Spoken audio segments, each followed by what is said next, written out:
చెప్పకపోతే నాకు విలువ ఉండదు, లేదా మళ్ళా నా దగ్గరకు రాడు, లేదా ఇంకేదైనా ఇలా అనుకునే ఆలోచనలు కూడా ఉంటాయి. ఎందుకంటే అందరం మానవులమే, ఇది సహజం. అందుకే మనం ఒక వ్యక్తి పైన డిపెండ్ అవ్వడం సరైన పద్ధతి కాదు. ఏదైనా ఒక విషయం మనం తెలుసుకోవాలనుకున్నప్పుడు పలు విధాలుగా మనం ప్రయత్నించాలి. ఎందుకంటే ఒక మొబైల్ కానీ, ఒక వస్తువు కానీ, ఒక ఎలక్ట్రికల్ ఐటెం కానీ, ఒక వెహికల్ కానీ, ఇంకేదైనా కొనాలి అంటే, ఒక ల్యాండ్ కొనాలన్నా, ఇల్లు కొనాలన్నా, వస్తువు కొనాలన్నా కూడా మనం ఎంతో ఆలోచిస్తాం. ఈ ప్రపంచంలో ఉన్నటువంటి వస్తువుల కోసం కొనాలంటే ఎంతో ఆలోచిస్తాం.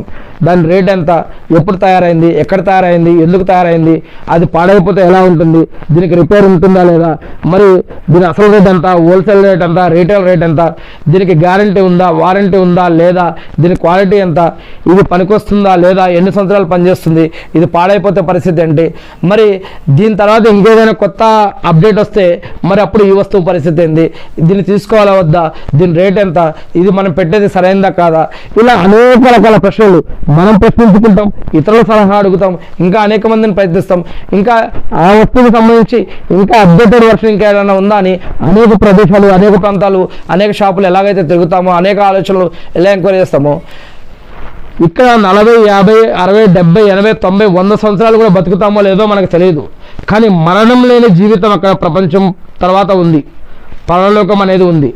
ఆ పరలోకంలో మరణం లేని జీవితం, శాశ్వతంగా జీవించే జీవితం, అది ఈ జీవితంలో మనం బ్రతికి ఉన్నప్పుడు జీవించిన జీవితం ఆధారంగా అక్కడ దేవుడు ఇస్తాడని ఉంది.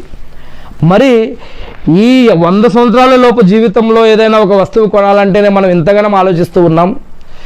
మరి మరణం లేని జీవితం అక్కడ పొందాలి అంటే ఈ ప్రపంచంలో మనం ధార్మిక జ్ఞానం, ధర్మ జ్ఞానం ఎలా తెలుసుకోవాలి, మనం తెలుసుకున్నది, మనం పాటిస్తున్నది, మనం పరిశీలిస్తున్నది, మనం చూస్తున్నది, మనం వింటున్నది, ఇవన్నీ కూడా నిజమా కాదా? 1కి 10 సార్లు 100 సార్లు గ్రంథాలు చదవండి, గ్రంథాలు తెలుసుకోండి. మీ దగ్గరలో ఉన్న మస్జిద్కి వెళ్ళి అక్కడ ఉన్నటువంటి ఇమాముల్ని, మౌలవీలని, ముఫ్తీలని అడగండి. ఇంకా వేరే ప్రయత్నాలు ఉంటే వేరే ప్రయత్నాలు కూడా చేయండి.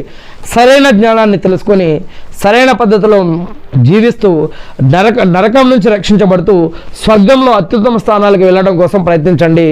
దీనికోసమే మనందరి యొక్క ప్రయత్నం.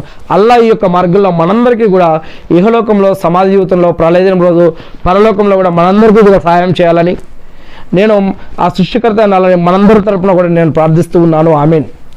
ఇకపోతే ఫర్జ్ నమాజులు పేర్లు ఏంటి? ఫర్జ్ నమాజులు 5 ఉన్నాయి. ప్రతిరోజు 5 నమాజులు. ఒక శుక్రవారం నమాజు కాదు, ఒక రంజాన్లోనే నమాజు కాదు, ఒక బక్రీదు, రంజాన్ పండుగలప్పుడే నమాజులు కాదు, ప్రతిరోజు ఉన్నాయి నమాజులు. ఆ ప్రతిరోజు 5 నమాజులు ఉన్నాయి. కొంతమంది